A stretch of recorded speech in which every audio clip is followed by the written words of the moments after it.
An Eastside Milwaukee apartment building temporarily cleared tonight over structural concerns. Firefighters say a damaged beam inside a parking garage near Oakland and Bradford sparked the evacuation. Here's 12 News' TJ Dysart.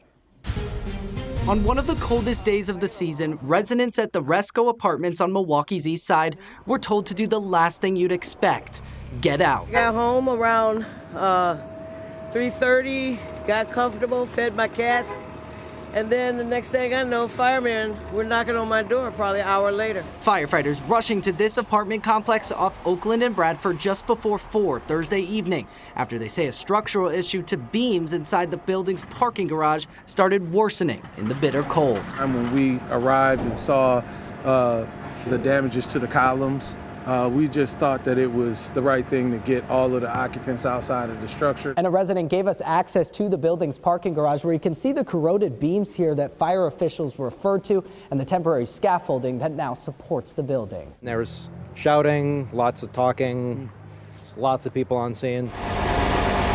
Neighbors watching as residents were forced onto MCTS buses to keep warm. How long were you on that bus for? On the bus, probably about 20 minutes. Oh, so not long. And then we were in an ambulance prior to that. Officials giving the all clear just before 6. As for the damaged beam, it's far from clear. 12 News has reached out to the building's management to find out the plan to make repairs, but we've not yet heard back. Fire officials say it could have been worse. Are you saying that this building could have potentially came down if it wasn't addressed right away? There's definitely a chance that it could have happened. On Milwaukee's East Side, TJ Dysart, WISN 12 News. Firefighters on scene did not report any injuries. Police say they turned the scene over to the Department of Neighborhood Services. We've reached out to them for comment, but have yet to hear back.